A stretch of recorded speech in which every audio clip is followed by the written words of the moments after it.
बच्चों आज हम स्टार्ट करने जा रहे हैं लेक्चर नंबर 11। एक थ्योरम हमने पढ़ ली थी, let F is a field and let F X is N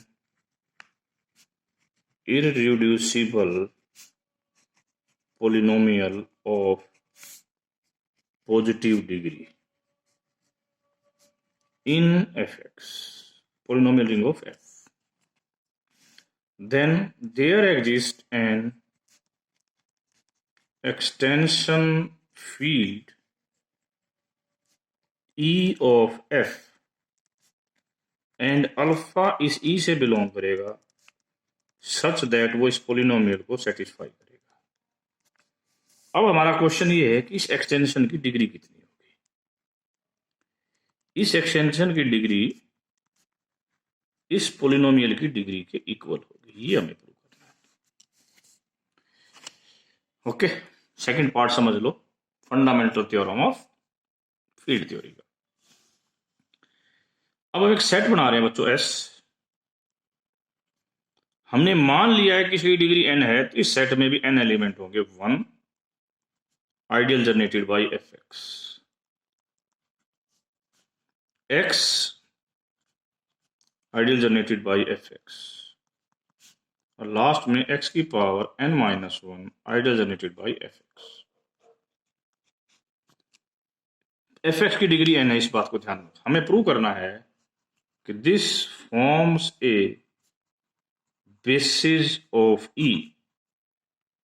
E क्या है? Extension of f over F.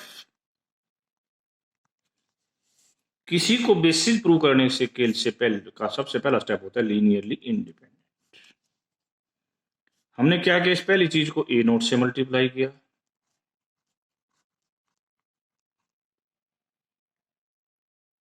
ठीक है बेटा, ए नोट से, दूसरे को A1 से, और लास्ट को AN-1 से।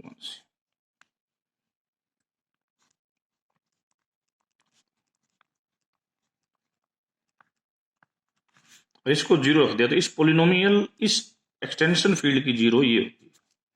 यहां पर A0, A1, A2, AN-1 सभी फील्ड एफ से बिलोंग करते हैं।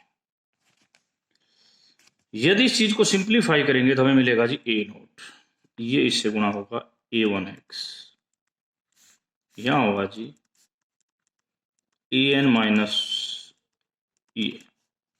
Plus field generated by F X equal to field generated by F x.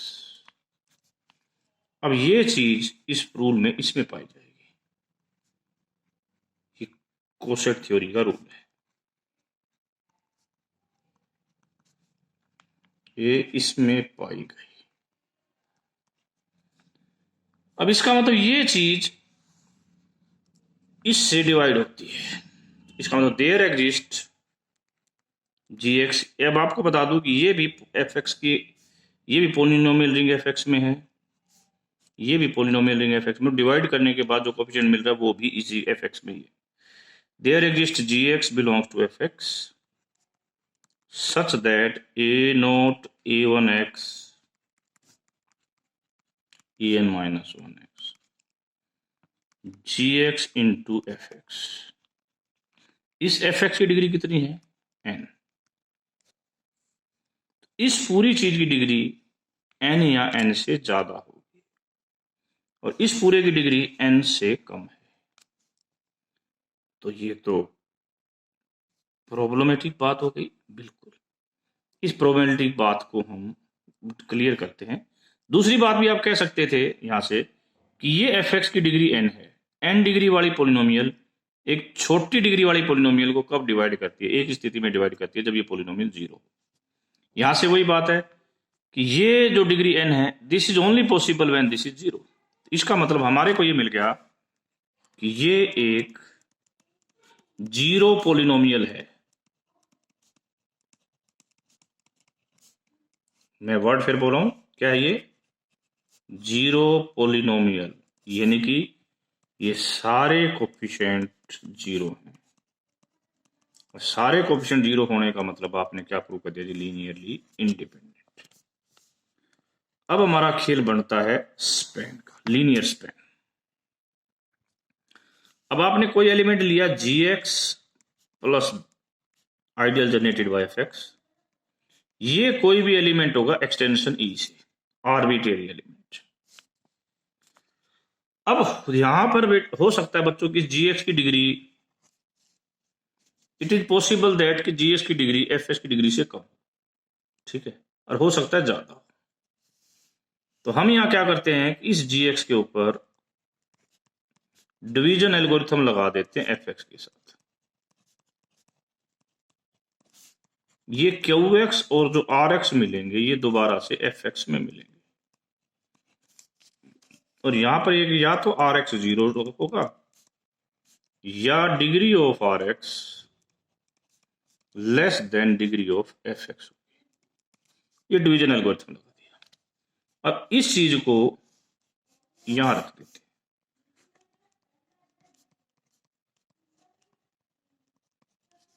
तो क्या बनेगा ये QX FX RX plus this.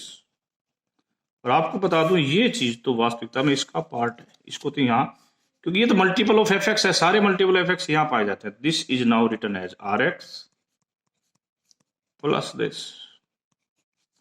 Okay, अभी अभी आपने बताया कि RX जो है वो क्या है भाई, या तो 0 है या इसकी डिग्री लेस देन दिस है।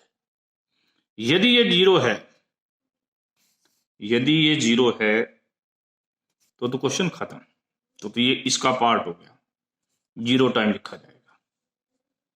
क्योंकि हम इसको लिखते हैं कि यदि मान लिया 0 नहीं है, RX कितनी डिग्री की होगी, इससे 1 डिग्री कम, क्योंकि आपने डिग्री कम कर, मैंने मान लिया n-1, तो I has written that RX is equal to b0 into 1 b1x and bn-1 x की पावर n-1। यहां पर b0 b1 b2 bn-1 सारे फील्ड f के एलिमेंट। अब हम gx को कैसे लिखेंगे, ये gx जो कि RX बन चुका है, ये बन चुका है। यदि हम इस RX की वैल्यू यहां ये रख देंगे तो we can rewrite as b0 this, ऐसे b1 x ये लिखा जाएगा। फिर लास्ट में क्या आएगा हमारा bn-1, ये आएगा जी x की पावर n-1 प्लस दिस। ये जो एलिमेंट है ये कुछ और नहीं, इस b0 को 1 लिख के b0 को बाहर ले, इसका इसका और इसका लीनियर कॉम्बिनेशन। ये एलिमेंट क्या थे, ये एलिमेंट ये थे s के। तो अल्टीमेटली क्या निर्णय हुआ कि this gx plus ideal generated bye fx is linear combination of s के एलिमेंट्स का है। तो इसका मतलब s हमारा क्या बन गया, बेसिस। इस एक्सटेंशन का बेसिस s बन गया, और s में कितने एलिमेंट थे, s के अंदर बच्चों एलिमेंट थे n, तो इसकी डिग्री हो गई n, करेक्ट। अब एक थ्योरम और देखिए, ऑलमोस्ट मिलती जुलती ऐसे, पर थोड़ा सा लॉजिकली लिखने का फर्क है।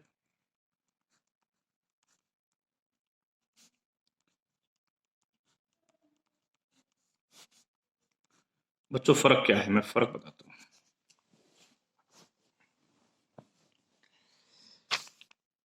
पिछले क्वेश्चन में आपने कहा था कि f को एक्सटेंड करिए, बिल्कुल करेक्ट, f को एक्सटेंड करिए और एक फील्ड ढूंढिए जिसमें उसका एक रूट मिल जाए। हमारा टारगेट था कि f को एक्सटेंड करिए ताकि उसका एक रूट उस एक्सटेंडेड फील्ड में मिल जाए। यहां पर क्या दे रखा है, यहां पर सुनिए, इस थ्योरम का क्या मतलब होता है, let f be a field, f एक फील्ड होगी, px उसकी इररिड्यूसिबल, कोई इररिड्यूसिबल पॉलिनोमियल है,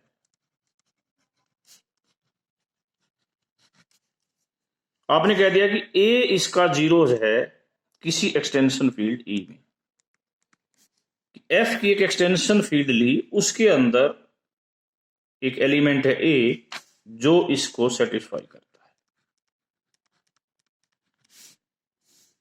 तो जो एक्सटेंशन फील्ड बनेगी एफ यूनियन ए से, वो ये बनेगी।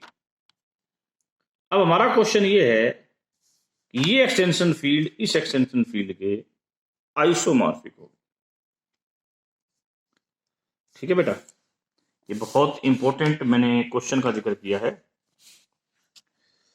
फर्क क्या है देखो, पिछले क्वेश्चन में और इसमें फर्क क्या है। पिछले क्वेश्चन में आपको एफ एक फील्ड दे रखी थी और ये कह रखा था कि आपने उस फील्ड को एक्सटेंड करना है ताकि एक्सटेंशन में उसका एक रूट लाई कर जाए। यहां पर हमें कह दिया कि हाँ जी एक्सटेंशन होगी ई और उसका एक रूट ए है, तो प्रूव कीजिए कि ये जो फील्ड बनेगी ये इसके आइसोमॉर्फिक होगी। ए का क्वेश्चन, पहले हम इस क्वेश्चन का एक आंसर देंगे, इसमें दो क्वेश्चन। हमने एक मैपिंग कंसीडर करी polynomial ring F X to field F A. Phi ये पोलिनोमियल रिंग है, इधर से एफ एक्स आए और वो एफ एक्स क्या बने, एफ ए बने। टारगेट नंबर एक, देखो मैं आपको बता दूं ये भी एक रिंग है और ये भी फील्ड है, तो ये भी रिंग है। हम इसके बीच में इस मैपिंग को रिंग होमोमॉर्फिज्म प्रूव करना चाहते हैं। क्या प्रूव करना चाहते हैं, रिंग होमोमॉर्फिज्म। तो phi of F plus G X क्या बनेगा, एफ जी में ए रखो इस नियम के हिसाब से, वो क्या बनेगा, f a plus g. Phi F x phi g x, phi of f g x, f g x a, f a and g. इसका मतलब फाई ऑफ एफ एक्स, इसका मतलब फाई ऑफ जी एक्स। इन दोनों का मतलब ये एक रिंग होमोमॉर्फिज्म तो होगी। हमने प्रूव कर दिया कि ये रिंग होमोमॉर्फिज्म है। क्लेम नंबर 2, इस मैपिंग का कर्नल क्या होगा। इस मैपिंग का कर्नल बड़ा इंपॉर्टेंट है। इस मैपिंग का कर्नल क्या होगा देखते हैं। हमारा क्लेम है कि इसका kernel ideal generated by P X होगा। वन बाय वन चीजें को देखेंगे। देखो पी एक्स एक इररिड्यूसिबल पोलिनोमियल है, किसकी, एफ एक्स की। तो हमने बताया था, और ये एक नॉन कांस्टेंट भी है, इसका मतलब इसका आइडियल नॉन जीरो होगा और वो क्या बनेगा जी, मैक्सिमल बनेगा। ये आइडियल आपका मैक्सिमल आइडियल बन गया। This ideal is maximal ideal of F x.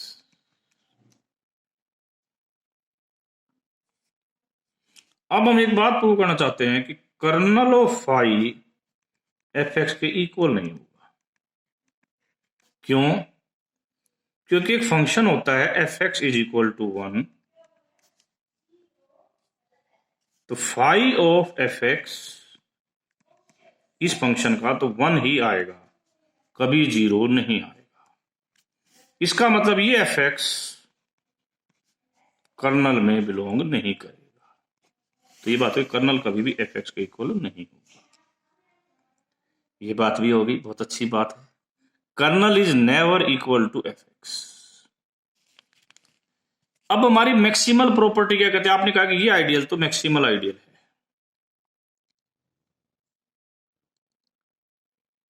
This ideal is a maximal ideal. एक बात। अब मैं एक और बात बता रहा हूं, फाई ऑफ पी एक्स क्या आएगा? आपने कहा दिया कि ये तो जी पी ऑफ ए बनेगा, पी ऑफ ए तो 0 है। इसका मतलब ये पोलिनोमियल भी कर्नल में है। तो व्हाट इट मीन्स, इससे जनरेटेड आइडियल, हाँ जी, इससे जनरेटेड आइडियल कहां जाएगा? इससे जनरेटेड आइडियल भी कर्नल का सबसेट होगा। बट आपने एक बात कह दी कि कर्नल इज, ये इसके इक्वल कति नहीं है, ये मैक्सिमल है। मैक्सिमल है तो ये जो है मजबूरी है इसको इसके इक्वल होना।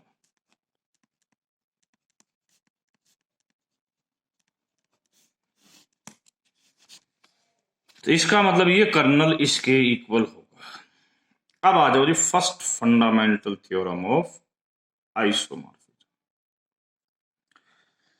यहां से एक मैपिंग बनाई आपने, ये मैपिंग ली थी हमने,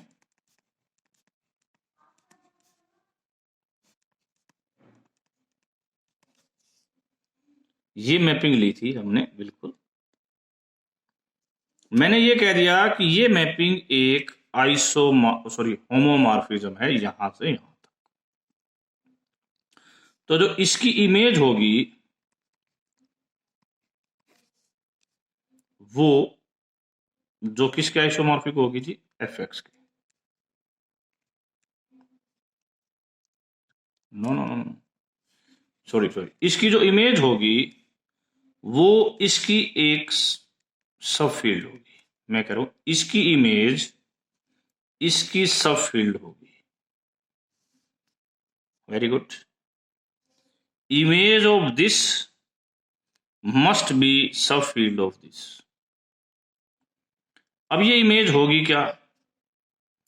अब ये जो मैपिंग है ना, ये मैपिंग यहां से यहां तक तो ऑन टू भी हो जाती है इमेज पे। तो फंडामेंटल थ्योरम क्या कहती है कि ये बटे में इसका कर्नल जो कि क्या आया हुआ है पी एक्स, वो इसके इमेज के आइसोमॉर्फिक हो जाएगा। और ये इमेज इसका क्या है? इसकी सब फील्ड है। दिस इज सब फील्ड ऑफ दिस, और ये इसके क्या है? आइसोमॉर्फिक। तो ये सारी बातें मिलकर हमें क्या कहती हैं, इस पर मैं आता हूं। हमारा जो क्वेश्चन था ये था एफ ए इसके आइसोमॉर्फिक होगा। अभी आप केवल वन वे ट्रैफिक पर आए, we are coming only on one way traffic. अभी हमें बहुत कुछ दूरी तय करनी है। इफ फाई जो मैपिंग यहां से यहां तक है, उसके अंदर मैं एक मैपिंग फंक्शन रखता हूं 0x प्लस आर, जहां पर आर कोई भी फील्ड का आर्बिट्रेरी एलिमेंट है। तो ये क्या देगा हमें? ये हमें दोबारा से आर देगा। यदि मैं एफ एक्स को खाली एक्स ले लेता तो हमें क्या मिलता जी? ए मिलता।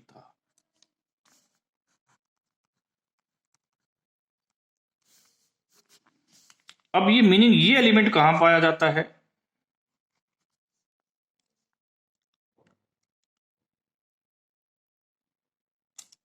ये एलिमेंट आर कहां पाया जाता है? इसका मतलब ये एलिमेंट आर कहीं नहीं, इसकी इमेज सेट में पाया जाता है।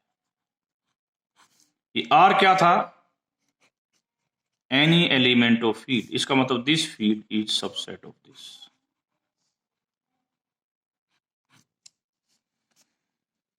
ये क्या कहता है? ये कहता है कि ए इसमें पाया जाता है। ये दोनों इसमें पाए जाते हैं, जिससे जनरेटेड फील्ड भी इसी फील्ड की सब फील्ड होगी। थोड़ी देर पहले आपने क्या कहा था? ये इसकी सब फील्ड है। अब आप कन्वर्स कह रहे हो, इसका मतलब दोनों सेम है।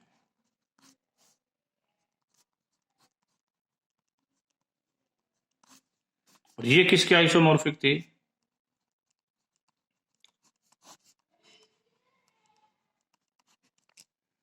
एक बात हमारी प्रूव होगी कि this is isomorphic to this. ये हमारा फर्स्ट पॉइंट था। Second, if degree of P X यदि n है थी, मैं डिग्री ऑफ पी एक्स की बात कर रहा हूं, इस मिनिमल पोलिनोमियल की जो डिग्री थी ये कितनी थी, यदि n थी, तो every member of F A, जो इसका प्रत्येक मेंबर होगा वो यूनिकली लिखा जाएगा इस ऐसे।